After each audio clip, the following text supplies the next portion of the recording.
afternoon, bon après-midi.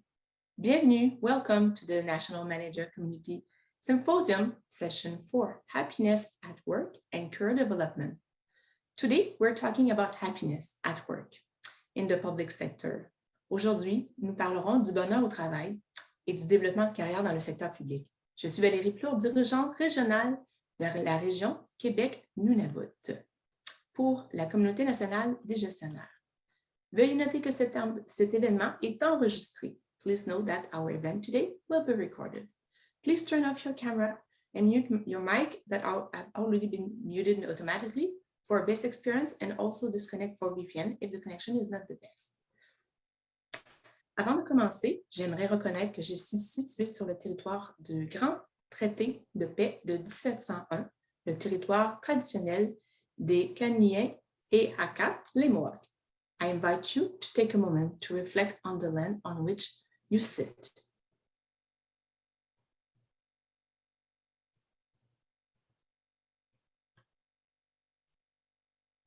For this session, we will welcome our special moderator and panelists. Notre première modératrice est Nathalie Thériault. Elle est conseillère en orientation et elle est la coprésidente de la communauté de pratique interministérielle sur la carrière. Elle a occupé des postes en ressources humaines à la fonction publique fédérale, notamment en gestion de carrière, en apprentissage, en dotation, en gestion du rendement des employés et en relations de travail. Elle est actuellement gestionnaire intérimaire des services de gestion de carrière, les services publics et approvisionnement Canada. Our second moderator, Haché, is a certified coach and a career counselor. She's the co-chair for the Interdepartmental Committee of Practice on Career. She began her career in HR in the NCR at Canadian Heritage and at Finance Canada before moving back to her home province, New Brunswick. She's currently acting manager for HR program at the Atlantic Canada Opportunities Agency, l'ACOA. Notre premier panéliste est M. Pierre Losier, qui est conférencier fédéral sur la santé mentale, en plus de son rôle de président du réseau des personnes handicapées. Our second panelist is Nicole Benzadel. She's a business expert senior consultant with Service Canada for the Ontario region. And today, we also have a surprise guest, April Adam, that we will introduce a bit later. She works at Indigenous Service Canada and is currently leading the Training and Development Department for Children Principal in Inuit. Children First Initiative to launch an internal and external national training platform. La discussion d'aujourd'hui se tiendra dans les deux langues officielles. Soyez à l'aise d'utiliser la langue officielle de votre préférence. Nous tenons à créer un climat de sécurité linguistique, alors vous pouvez choisir d'utiliser votre deuxième langue officielle si c'est votre préférence aujourd'hui. This session is bilingual. Feel free to use the language of your choice in the atmosphere of a linguistic security, your first or second official language. I know we are looking forward an engaging session, so without further delay, here's Rachel and Nathalie. Merci Valérie. Rachel, Nathalie, vous êtes toutes les deux coprésidentes de la communauté de pratique interministérielle de carrière. Pourriez-vous nous parler de cette communauté de pratique et de son mandat? We are both co-chair for Interdepartmental Committee of Practice on Career. Please tell us more about this COP and its mandate. Oui, merci Valérie. Donc, la communauté de pratique interministérielle sur la carrière, je crois qu'elle existe depuis plus de 20 ans et comprend des membres de plus de 40 ministères à l'ensemble de la fonction publique. Les membres de notre communauté, c'est des gens qui travaillent sur des dossiers ou des sujets ou des projets, initiatives reliés intimement à la carrière. Donc, on peut parler gestion de talent, apprentissage, carrière même. Il y a certains ministères qui vont l'appeler comme ça. Donc, c'est vraiment un regroupement de personnes pour faire l'échange de pratiques et aussi, comme communauté, on vient à l'appui et en aide à nos membres pour les soutenir au niveau des ressources, par exemple, et aussi pour leur permettre de faire un petit peu de réseautage avec des collègues et peut-être d'échanger des bonnes pratiques entre eux. Donc, c'est depuis quelques années déjà, notre communauté travaille à socialiser l'idée et la vision de rendre les services de carrière plus accessibles à l'ensemble de la fonction publique et ça pour tous les employés de tous les niveaux. Donc, c'est un des mandats qu'on s'est donné, une belle vision. So, Rachel, I don't know if you want to add a little bit in English about our community of practice. Thank you, Nathalie. Yes, absolutely. So the career community of practice, we call ourselves small but mighty because we definitely aspire to help promote and make accessible career services across the public service of Canada. And that's something that is dear to our heart. And that is linked to the theme of today's session, because for us, it's really key that individuals recognize the role that they have to play in taking ownership of their career development and their career satisfaction. But at the same time, we have a key role to play in being career enablers and supporting our employees' career development and their career satisfaction. And organizations also has a role to play in setting up a culture where career development is supported at all levels, and putting in place, as we are seeing now in response to the clerk's call to action, very important initiatives to support the career and remove barriers and challenges for supporting especially members of racialized, marginalized, equity-seeking communities. And our community of practice has been supporting a lot of those initiatives that you're seeing happen across the public service now. So small but mighty with a strong mandate.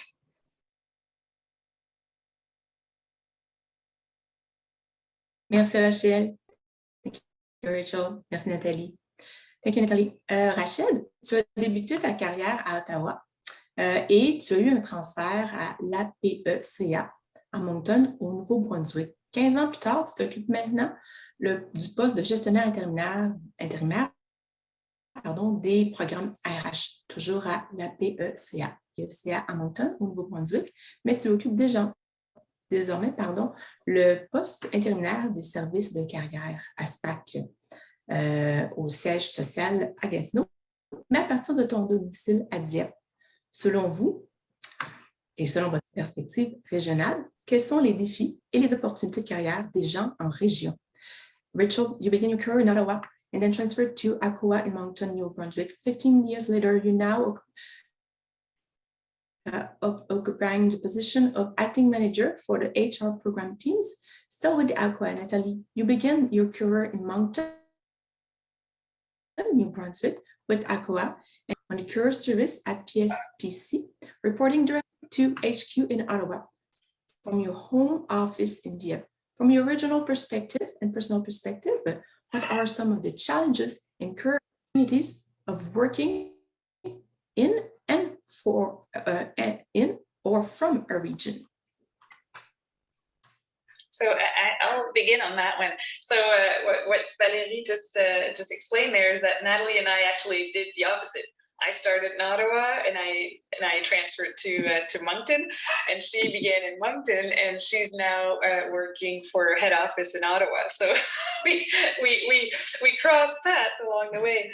And what I'm going to say is that for me, moving back to New Brunswick, being close to our family or home province was very important.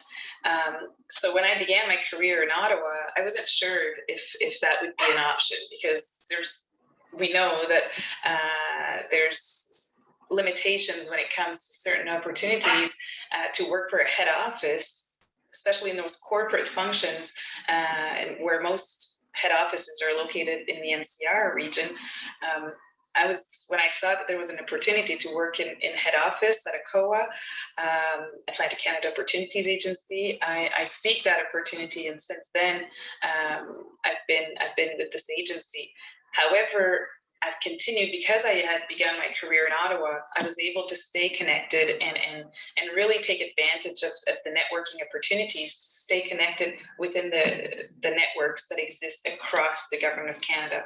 So for me, it was the opposite of Nathalie's journey. So I'll let Nathalie explain hers. Oui, merci Rachel. Puis oui, j'ai débuté ma carrière, si on peut dire, dans une région, mais dans un siège social. Donc, j'ai toujours occupé des rôles corporatifs et j'ai changé il y a quelques années justement pour m'en aller dans un bureau régional aussi dans la région de Moncton. Donc, c'est un peu ironique de penser que j'étais dans une région, mais que j'avais besoin d'expérience régionale parce que j'ai seulement œuvré au sein d'un siège social au niveau corporatif. Et pour moi, justement, l'opportunité s'est présentée tout juste avant la pandémie d'avoir une opportunité d'emploi directement, que je me rapportais directement à un bureau à Ottawa, mais de la région.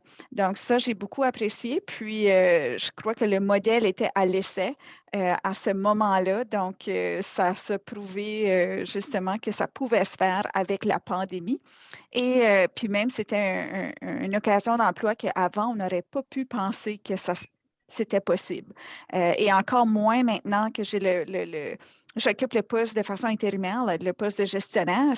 Ça non plus, ce n'est pas quelque chose qu'avant, on aurait cru possible avant la pandémie.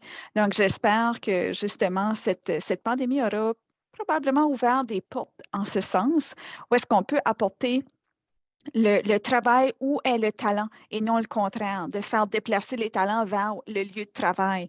Je pense que si on garde nos horizons comme ça ouverts, on va se rendre compte qu'on va pouvoir aller chercher et recruter des gens dans certains bassins qu'on n'aurait pas nécessairement pensé avant. Donc, ça nous apporte à penser un petit peu en dehors des méthodes traditionnelles qu'on a connues. C'est bien, tant mieux. Et j'espère qu'on va continuer parce que honnêtement, il y a des gens dans les régions qui sont en poste dans leur poste, ça fait des années, donc ils sont devenus des experts dans la matière qu'ils occupent. Donc, je pense qu'on aurait, comme secteur public, je pense qu'on pourrait bénéficier grandement de l'expertise de ces gens-là à partir des régions. Et je crois qu'on serait surpris des résultats qu'on pourrait obtenir. Donc, moi, c'est sûr que provenant d'une région, je suis vendue. Mais justement, l'inverse se fait également. Puis, j'en suis la preuve. Je peux occuper un poste corporatif d'un siège social d'Ottawa, mais à partir d'une région. Donc, c'est un petit peu mon histoire à moi aussi. Merci Nathalie, merci à vous deux pour la brève introduction et encore une fois, désolée d'avoir interchangé vos noms. We will now start with our conversation with our panelists today. Rachel et Nathalie, je vous cède la parole pour la suite. Merci. Thank you, Valérie. I'm so honored and excited to have this conversation with Pierre, Nicole, and April today. So without further ado, I really want to turn the floor and the mic over to our esteemed guests here today. On va débuter avec Pierre.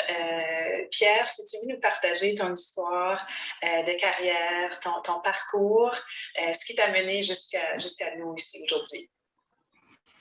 Bonjour, merci Rachel. Je suis très contente d'être ici aujourd'hui. Juste pour faire une histoire brève, j'ai commencé dans la fonction publique vers le début des années 2000. J'ai travaillé comme chef de projet, mais j'aspirais à devenir gestionnaire, surtout parce que je voulais avoir de l'influence positive sur l'organisation, puis je trouvais que c'était l'endroit pour moi où je pouvais plus le faire. Alors, je suis éventuellement devenue superviseur, puis j'ai accédé à des postes de gestionnaire. Puis finalement, je me suis rendue au Centre des services de paye à Miramichi. Donc, d'ailleurs, j'y habite encore, je suis encore à Miramichi. Puis j'étais un des premiers, on était 2 gestionnaires opérationnels des services de paye quand le centre a ouvert en 2012. Ça a été une expérience transformative au niveau de ma vie, dans un sens positif, mais aussi ça a été vraiment beaucoup de défis parce qu'il y avait plein de choses à établir, mais c'est sûr que je travaillais des longues heures, puis j'étais très dévouée. Ce que je ne réalisais pas dans le temps, c'est que je suis une personne transgenre, donc pendant ce temps-là, je vivais encore comme une femme. Je savais quand j'étais jeune que j'étais transgenre, là, comme quand j'étais un enfant, je disais à mes parents que mon nom c'était vraiment Pierre, mais à l'époque où j'ai grandi, on n'en parlait pas trop. Donc vraiment, c'est à travers du travail acharné au centre de paye, des longues heures.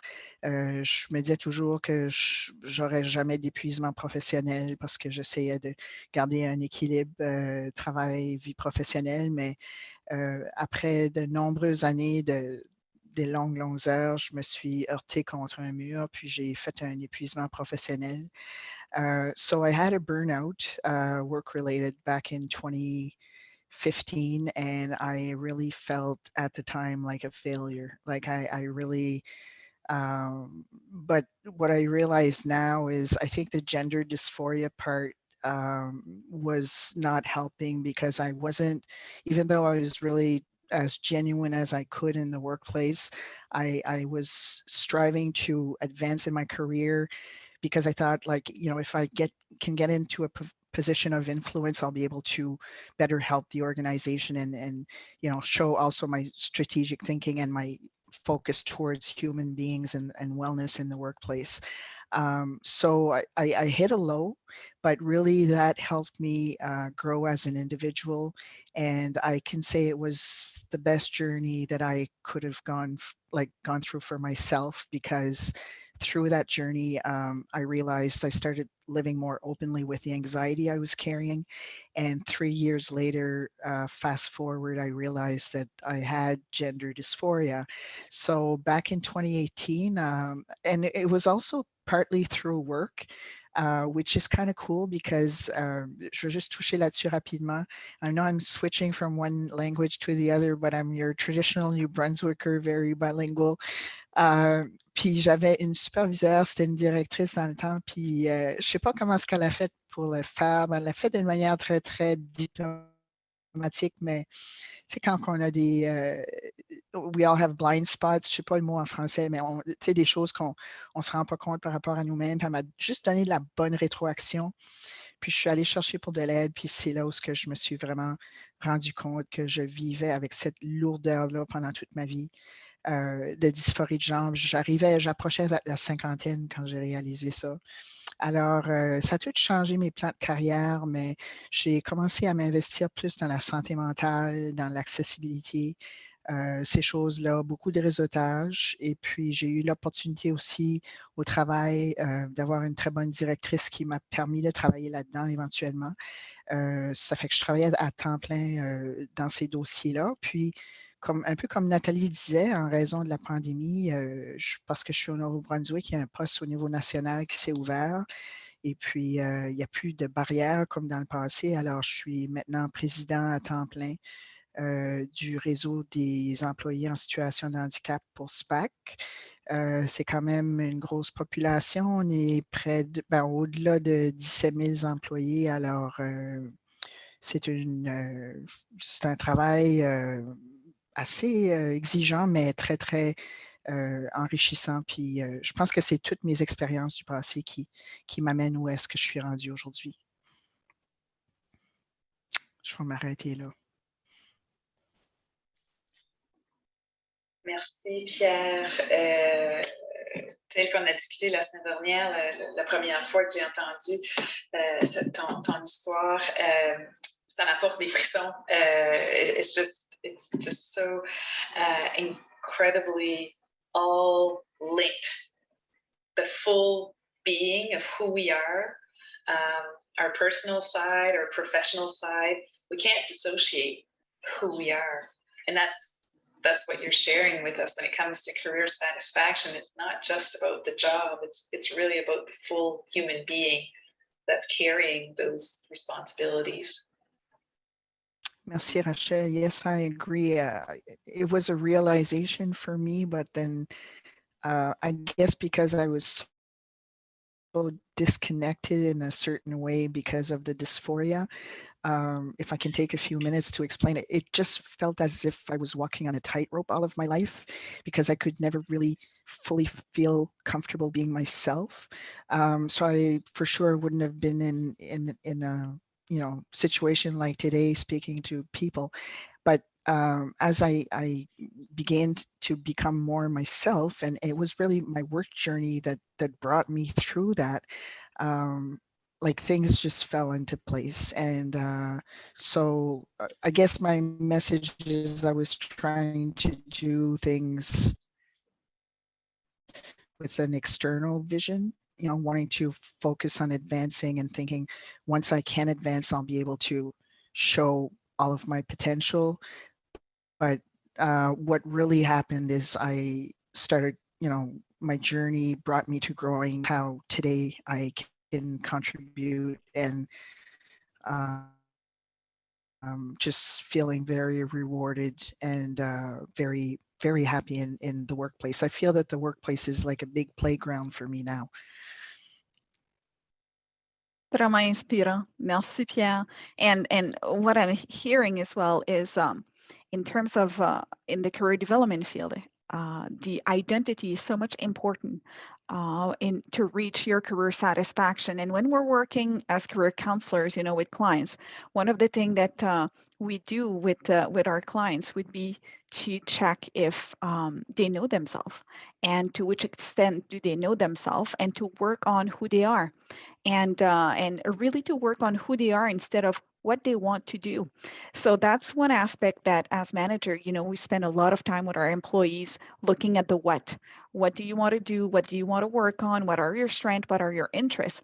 But we never explore with them who they really are, and what they want, and who they aspire to be. So I think that we hear that behind your testimonial today. And I also hear that, you know, you first have to be a leader for yourself in order to be a leader for others. So that's what I get as well from your message. And that's very powerful as well in terms of career development, you know. So thank you for sharing that. And we see all the balance, you know, that needed to come in your life for you to realize all of that. And thank you. Oui, certainement. Merci, Merci, Pierre. Nathalie. Maintenant, we'll go with Nicole. Thank you so much for being here. And the floor is yours. Tell us about your journey, Nicole, how you started in your career in the public service, who inspired you, and how you got to be here today. Thank you so much, Rachel. And thank you, Pierre, for sharing your story. It's so inspirational and so hard to follow that. Before I start talking about my journey in the public service, I think I have to preempt that to a little bit what happened before I was in the public service. During university, I was working multiple part-time jobs. One of them, I was in a supervisory position at a big box home improvement store with the orange logo. I won't say the name. And during that time, I had a lot of negative experiences with managers. I had managers go out of their way to tell me that I don't smile enough, I'm scaring away customers, I'm not approachable. I even was written up twice, and I was borderline about to be fired because I was too aggressive with my staff, apparently. So that whole experience, and this was all in my early 20s while I was in university, that kind of programmed me to think, you know what, the private sector is not for me, customer service is not for me, and I do not want to be a supervisor ever again. When I finished university, I pretty much got a job with the Employment Insurance Call Center in Toronto pretty much right away. And when I got there, most people were not my age. Those that were in the entry-level position like myself. I didn't see a lot of people that looked like me or had the same background in supervisory roles. And when I asked questions to my team leaders at the time about, moving up, because I had the supervisor experience, I had been, a supervisor in the private sector before, they kind of reaffirmed what my beliefs were at the time, that, you're too young, you gotta be on the phones for a couple of years, then you should go to processing for a bit. Once you go to processing for a bit, then you'll be able to come back and be a team leader. Well, at the time, also when I joined the public service, I had a daughter who was 1 year old, and the processing center was very far from home. So aspiring to get a processing job, which was the next level up for me, just didn't seem like it was in the cards because it was, a long commute.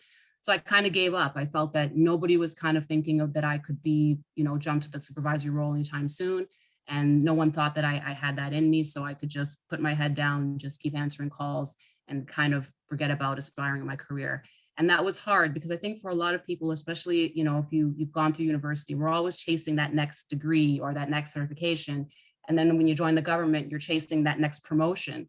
So I was always a go-getter, and to now think, okay, I'm going to be on the phones for a decade before I get a promotion, it was hard for me. But I kept applying, and I did manage to get an opportunity through a selection process as an executive assistant. And it was through there I kind of got a taste of the corporate world. And that was the first time that I saw a Black director who was also a woman. And that made me, and she was young. And that's when I realized, okay, you know what? Maybe I can move up, maybe I can do this. And then I started, you know, chasing the position again, which I think was a trap. And oftentimes it did lead me to get a little bit depressed because, you know, when you're not getting that promotion, you're not getting recognized. And now, you know, I was fed that line for a long time. You have to do all the levels, and you start seeing people younger than you progress farther that, you know, aren't Black or not a visible minority. It starts to weigh hard on you. And you know, a lot of the times too, as a Black woman in the corporate world, I always found that even though I was Black, even though I was young, even though I was a woman, you have to kind of code switch. You don't want to bring attention to the fact that you're younger than everybody else, because you feel that at times it's being used against you. And I did have people comment, oh, you know, you got to go home to your kids. You know, you're young, or some people would mistake me for a student.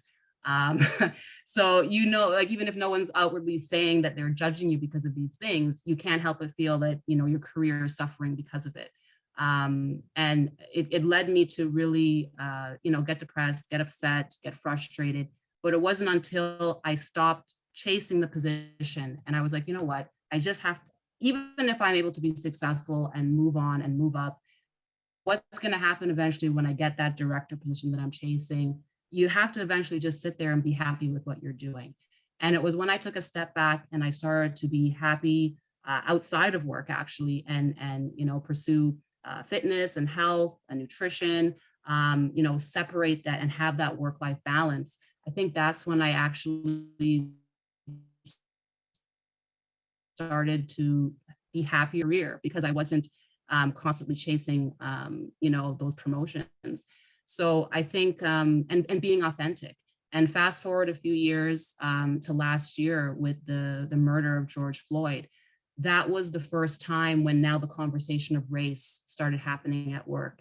And it was the first time that, even though for, you know, before George Floyd was killed and after George Floyd was killed, I was Black, but that was the first time where we had a meeting. I was on secondment with PSBC at the time, where we were talking about race and how that impacted us on our everyday, not only inside the office, but outside.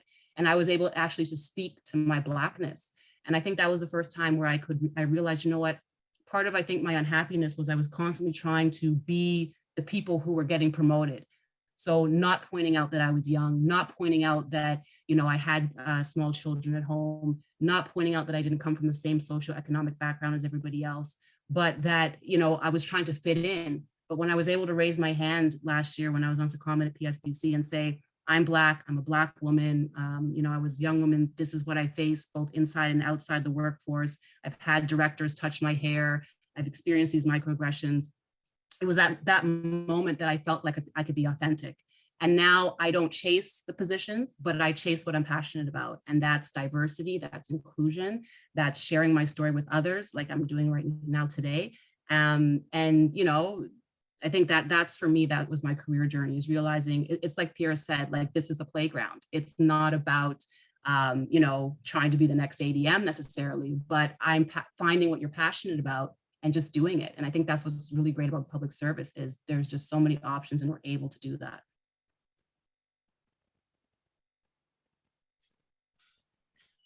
Oh, Nicole, so many elements of that resonates very,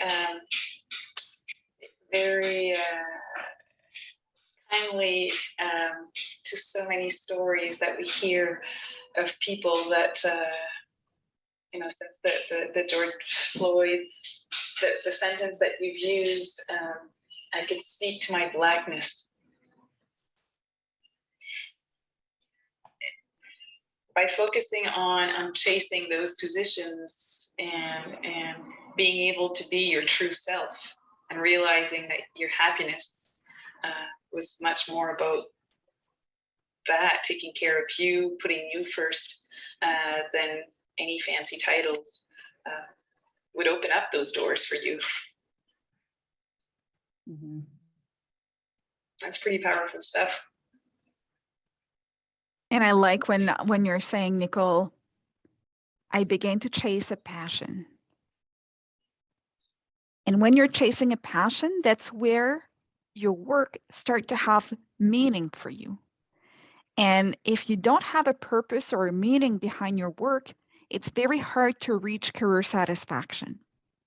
And I won't go into the theory of career the meaningful work. There are some characteristics to that, but passion is certainly one of those.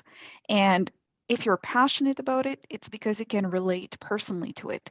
It's because it's related to the core of who you are, and that's your values.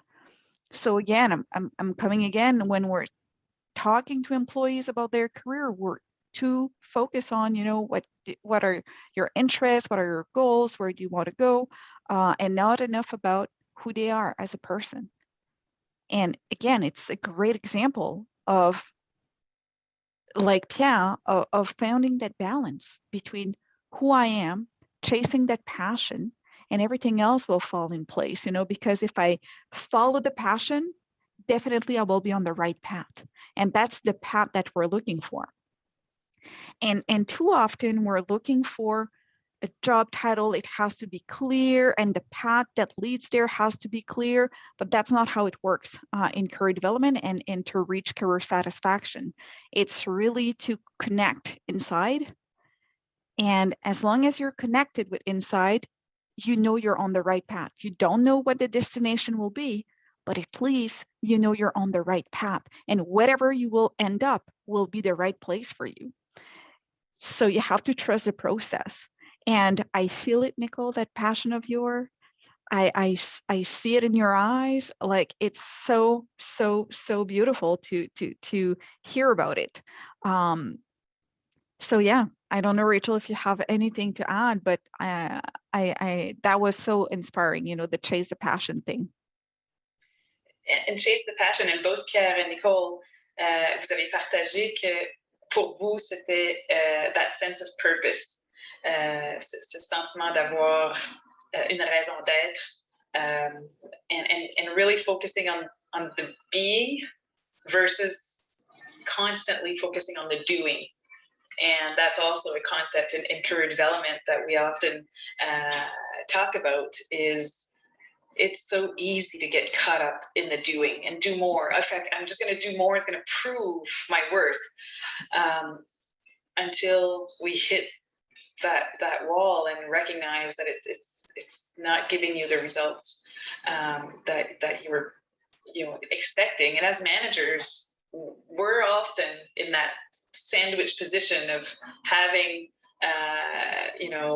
to toe the company line and be that corporate player while being there for our employees. But in that space, who's there for us? Who's taking care of our well-being? And by focusing on our own wellness, mental health, and just that, the being, and focus less on the doing, that's when we start to see that sense of purpose come into action in our workplaces.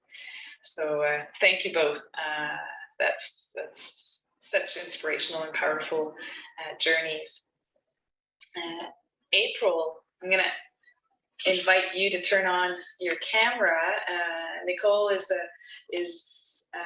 a guest that joins us from the business. Hi, April, from the business. From Indigenous Services Canada. April is currently leading the national training platform for the Jordan's Principle and Inuit Child First Initiative. And before we talk about this important work, April, tell us also a little bit about your career journey and also adding in how your participation into the Careers Navigators program has supported you to being where you are at today and being here with us today. So over to you, April. Thank you so much. Can everyone hear me? Okay, perfect. So thank you for introducing me, and I just want to do a shout out to all the attendees. As was stated, my name is April Adams, and I'm just really excited to be here for one.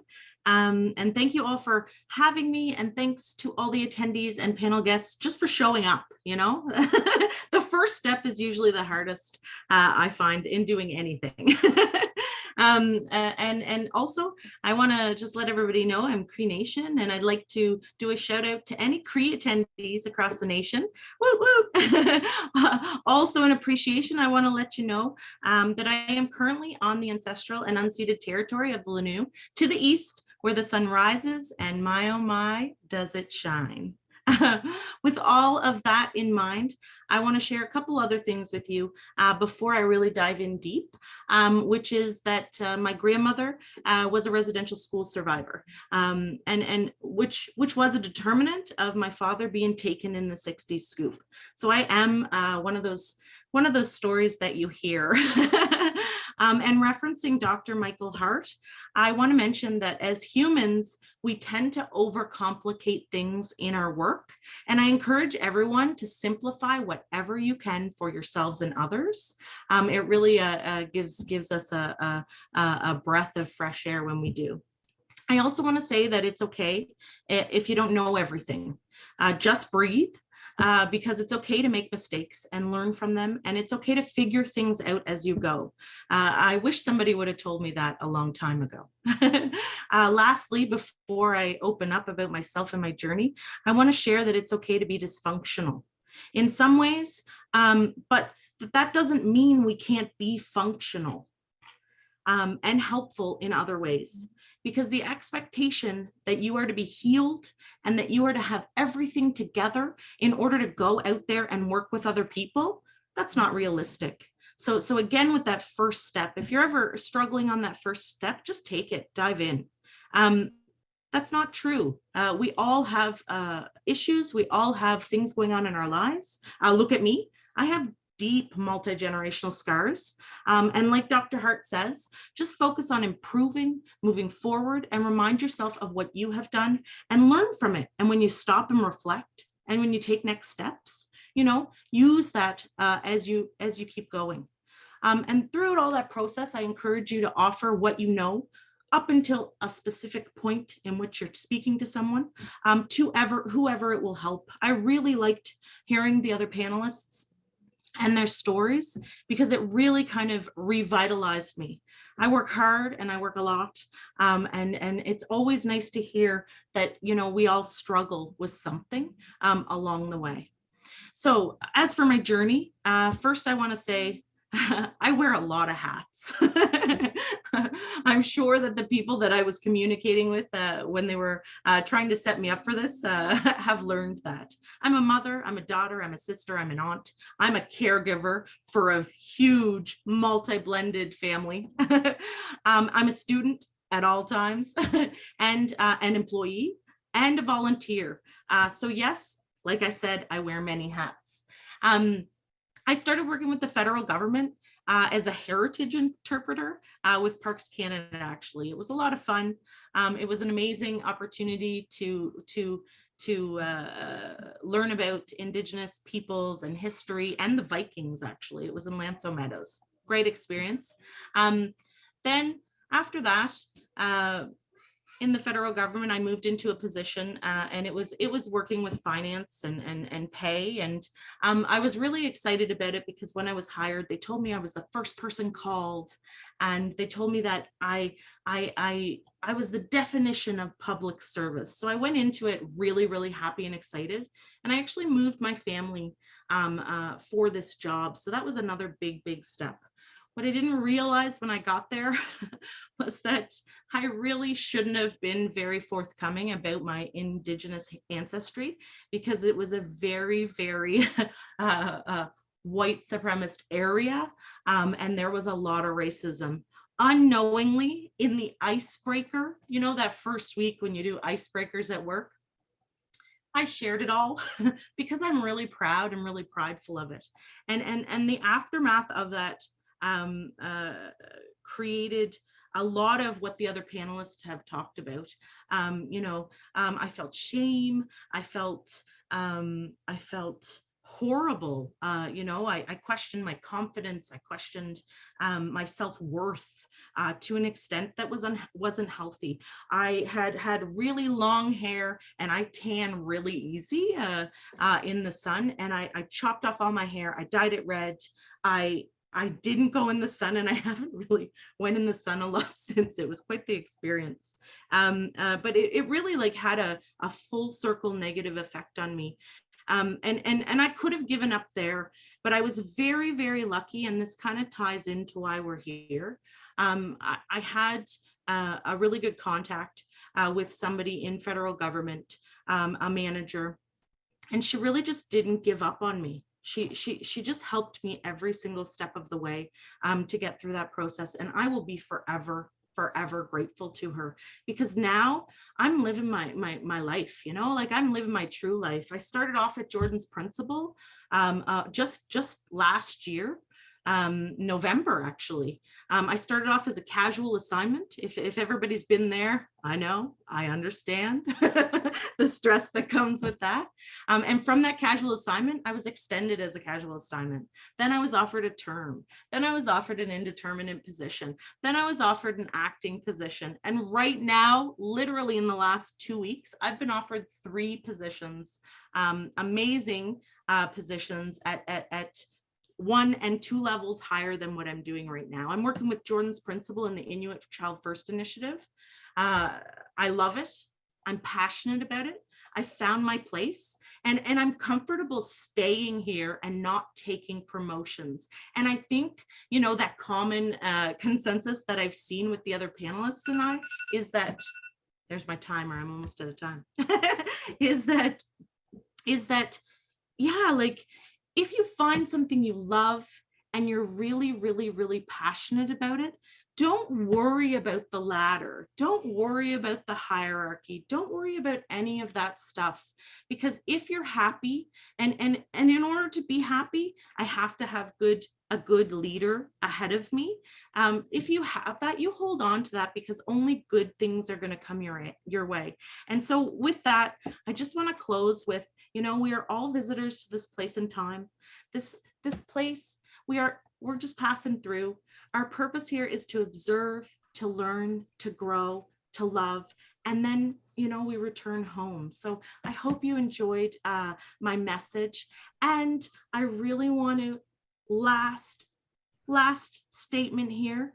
Anytime you have, or you see, or you read an email, anything at all that is an additional support that you can access that applies to you, you are your own leader for your own goals. You need to reach out. You need to be proactive. Don't rely on other people. I learned that at an early stage, and it has only helped me. So in regards to the Indigenous navigators, the way that I have kind of stepped and found the place where I want to be in, it's because of those additional supports. I can't speak highly enough of the Indigenous navigators that are now expanding to all departments, which is so exciting. So any type of opportunity, reaching out, it's not going to get you in any type of trouble. Find out the supports, utilize the supports, and I promise you, you're going to build and create the most lifelong lasting relationships, and feel free to let me know down the road that you listened and it worked. Thank you so much for listening to me today. I really appreciate it, and I'm really, really looking forward to hearing any success stories in the future. Thank you so much, April. And that passion, we don't only hear it, we see it and we feel it coming from you.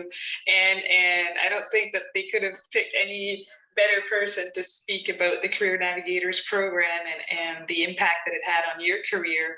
and how it's so great that it's being launched across the public service now, and that many other Indigenous employees will be able to benefit from this and from the support of the community that it will create across the public service to help navigate this very complex. You were talking about simplifying. If this Career Navigators program can help simplify the complicated process of navigating a career in the public service, then that's exactly what we in the community of practice for career is aspiring towards, trying to bring that support to everyone across the public service. And this is one example of a great initiative that's being, that's being spearheaded by the KCII, which I really hope to see grow more and more. And thank you, April, for that. Valérie, je sais que le temps avance et que nous voulons passer aux questions.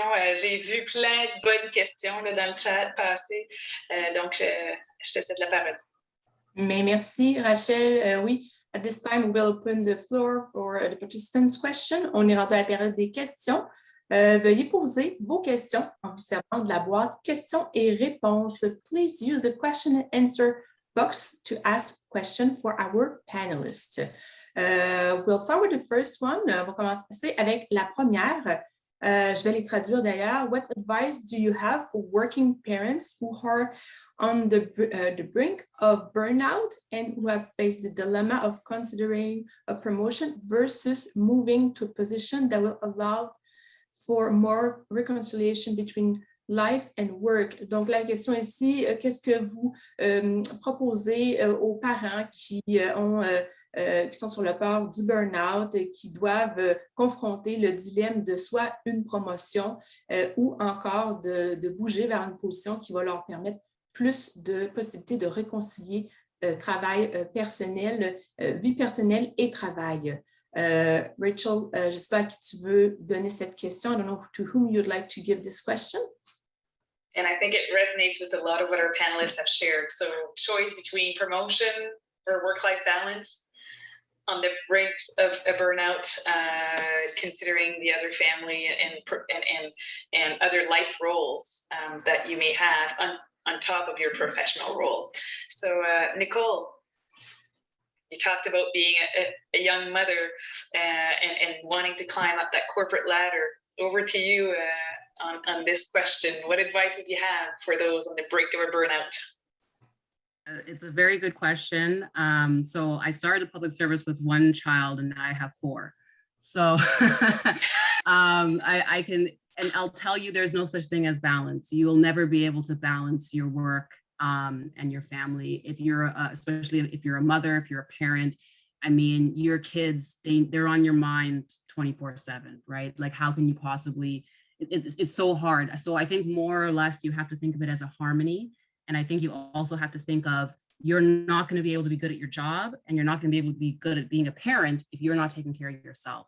So first and foremost, you have to take care of yourself. And I think when I realized that, and I took a step back from basically staying and working the extra hours and taking all the overtime shifts, it was like, listen, I was 30 something years old. I have another 20 something years in my career. Why am I killing myself now trying to get that promotion? That promotion, the PM5, the EX1, the EX3, whatever it is you're chasing, it's going to be there, whether it's 5 years down the road when your kids are a little bit older, and then maybe you'll have more time, they won't need you as much. So when my kids are really small and I still have pretty small children, that's when I had to put up barriers. And it was like, okay, I got to sign off, or I got to leave the office at 4:30. I got to pick kids up. I need to go home. I have to take care of my children. And also I need to go and work out. So for me, for self-care, I lift up heavy things and put them back down. I need to deadlift. I need to squat. I need to bench press, but find something that is for you and that you're taking care of yourself. And that's not just going to get a facial or getting your nails done once a month. Take the time every day, find something for yourself, and that's going to help recharge you. And your career is important, but focus on that from the 9 to 5. And when you have the time, your kids are a little bit older, less dependent on you, then you can, put the extra time in and chase those dreams to move up if that's what you want. Mm-hmm. Nicole, you had mentioned, and that's exactly what you're saying now, is once I became a better advocate for myself, prioritizing my health my mental health, both my life and my career started getting better. Mm-hmm. Yeah. So, and that's hard when you feel all the pressures, but there will always be work pressures. Exactly. Merci pour la question. Je suis tellement heureuse qu'on ait eu cette question aujourd'hui parce que lorsque NMC et moi-même avons eu l'idée de cette session, c'est exactement le type de sujet que je voulais qu'on aborde, justement, cette idée, est-ce qu'on doit choisir entre la promotion ou le travail qui nous permet plus de flexibilité pour allier vie personnelle et vie professionnelle? Alors, merci pour la réponse dans un premier temps, Nicole, et merci pour la question également. On a une autre question qui va peut-être s'adresser plus à Rachel ou à Nathalie. We got another question that I think will go directly to Rachel ou Nathalie. Où trouver la communauté de pratique sur la carrière? La personne ne trouve pas sur GC Connects. Alors, in English, this person is wondering where to find the community of career on GC Connects. Rachel, Nathalie? Oui, je vais mettre le lien dans le chat. I will send the GC Connects link in the chat, so you can click there and you can join, or you can communicate either with me or Rachel, and we will gladly add your name to our mailing list and send you the link as well to GC Connects. For some reason, I can't connect for now, so I don't know, Rachel, if you can connect on your end, because I had to get out of VPN to be on this session. But either connect with Rachel and I, and we will provide you all the information needed. Merci, Nathalie. On a une autre question ici, une question qui est pour je croirais, mon Dieu, Nicole, no, pardon, April. I just learned today that Indigenous people tend to have more knowledge and experience rather than post-secondary education due to insensibility rather than desire. Insofar as career development is concerned, how can someone overcome this perceived deficit? Donc, ici la question, la personne a appris aujourd'hui que pour les personnes de communauté, il y avait plus de l'importance ou peut-être plus de savoir et d'expérience plutôt que de diplôme ou d'éducation postsecondaire, dû possiblement à une accessibilité plutôt qu'un non-désir. Est-ce que le développement de carrière et en ce qui concerne le développement de carrière, comment une personne peut surmonter ce déficit perçu?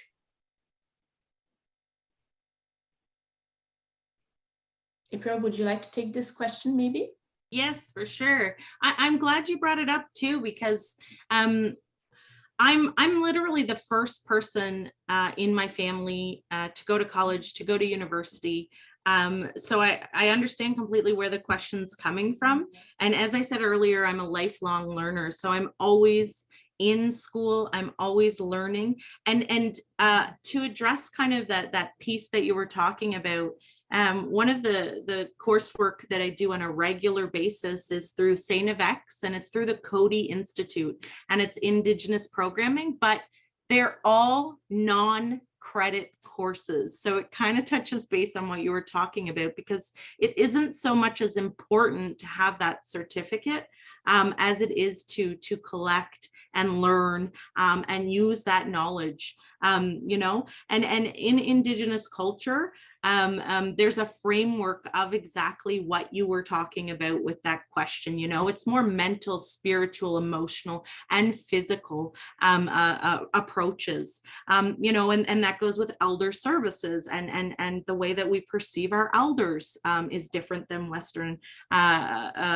society. Knowledge keepers, you know, people that have like very, very specific skills, you know, for sharing, for storytelling. Yeah, so I love that you asked the question. But in saying that, I always take a two-eyed seeing approach. So I'm going to answer it in a two-eyed seeing way. learn and be a sponge and absorb whatever you can from whoever you can, because it's going to help you usually at some point in your life, even if it's really far down the road. But at the same time, especially working in government, you know, you do need some of those certificates, those diplomas, those degrees. So really, I'd give you one of two pieces of advice. I'd go, do what you're passionate about, because it doesn't matter what you take, in my opinion. Once you earn a certificate, a BA, a degree, I'm doing my master's right now, and I applied to do my PhD after that. Once you get that piece of paper, it can be used for almost any position. And I know that sounds funny, but I'm a great example of that. I've applied for positions that my specific BA wasn't applicable for, and I still got hired. So do what you're passionate about, and nobody is going to tell you this probably other than me, take something general. You don't have to actually have a specialization or a focus. You can take something general, you can figure it out, and then if you want, you can focus or generalize with that. And I really like kudos to Quebec. I lived there for a year. I was a language monitor. I cycled through 600 students every several days at a high school there. They do cégep there, and that is kind of a general kind of place where you can go and try out different things. So yeah, like, find what you like, find what you're passionate about, and don't listen to the naysayers, because there's always going to be naysayers. So that would definitely be my answer, is again, that balance. But I really like what Nicole said there, is don't ever expect for you to ever really be balanced. It's always going to tip in one direction or the other, whether it's your kids, whether it's your work, whether it's your school. And the ladies know, getting me on board here was one of those constantly tipping scales. So thank you for the question. I also want to say that I'm going to send the lovely ladies here a lot of information on the Indigenous. I have brochures. I'm going to post some here, so I won't take up any more time, but really appreciate it. Thanks for having me. Thank you, April. Merci beaucoup, April. Merci, April. Valérie, si tu me permets, j'aimerais d'aller à la question qui est dans le chat à propos de... C'est bien beau là, de vouloir focuser sur trouver sa passion, mais qu'est-ce qui arrive quand c'est difficile puis qu'il y a des injustices sur votre chemin? One of the questions in the chat is I understand about trying to find your passion, but it's hard to do that when you feel that there are so many injustices on your path. And I'm super glad that we are starting to shed some light on this. But things like sexual orientation, visual minority, etc. What would you tell those who are listening here today in terms of chasing your passion, finding your sense of purpose when you're facing all of these challenges? Pierre? Well, personally, I can say that I sometimes felt that I lived injustices, and I have seen people around me live a lot of injustices as well, to different degrees. I think that's one of the reasons I'm in the position I'm in today. I really want to help make a difference. It's not easy to feel that way, you know, along your career. One nice thing in the public service is you usually change supervisors a lot. You know, some are great, some are terrific. Sometimes you learn things from your supervisors that are more like things you don't want to repeat. But I guess my main message is, when you feel those injustices, find ways to empower yourself. And I know it sounds cheesy maybe, but like, I feel that that's what I've done. You know, when I started talking about my mental illnesses, that's when I started facing barriers. But I used that message to, you know, speak loudly enough about it that here I am today talking to you folks and to ADMs in our department. So when I say empower yourself, like, just if it's connecting with people like-minded people like you. Don't feel alone. Like, find people through GC Connects, through interdepartmental committees in your department. Just connect with people, find ways to help others. It's so rewarding when you can share and help others along the way, and empower yourself with whatever fuels you. If you feel the injustices, most likely what will fuel you might have something to do with wellness in the workplace. And if you can focus on that and focus your energies on giving yourself that power, because nobody controls how you feel, and you can do a lot of things regardless of what your job is. You can get involved. I think that slowly you'll feel less and less caught or stuck in that injustice, and feel, on the contrary, engaged and given like the leverage to do something about it. So I'll leave it at that. But my heart goes out to you, because you're not alone, and there's a whole army of people right now standing up to connect and to be a more inclusive public service. And I think the pandemic has started a movement that's not going away. So just know that you're not alone, and connect with people. Merci Pierre. Malheureusement, c'est tout le temps qu'on a pour les questions. C'était une séance très touchante avec des témoignages qui m'ont moi-même, comme conseillère d'orientation, touchée, renversée certaines fois même. Donc, j'espère que ça a été utile pour d'autres gestionnaires, d'autres gens de ce groupe qui essaient, tant bien que mal, de s'aider, d'aider leurs employés à travers ces temps difficiles qu'on vit actuellement. Merci Nathalie, Rachel. Thank you to our panelists. Et merci particulier à mes collègues ainsi qu'à l'équipe de FIN pour la coordination de cet événement. Thank you everyone for your participation. And I want to thank you all for joining today. We encourage you to stay connected with the NMC by checking our website regularly and information for our next events.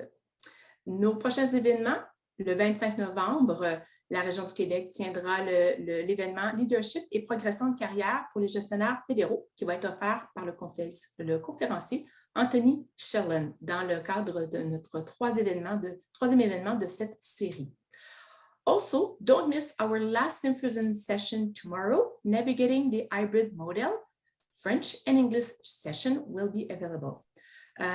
During this session, a panel will have a discussion on development from a policy and guidance perspective and different approach to return to work. We also want to invite you to join us on Wonder Me room to network and keep discussing the topic of the symposium. Nous vous invitons à nous joindre dans la plateforme de réseautage Wonder Me afin de discuter et continuer la discussion sur nos différents thèmes de symposium. Merci. Best wishes. Bonne journée à tous. À la prochaine.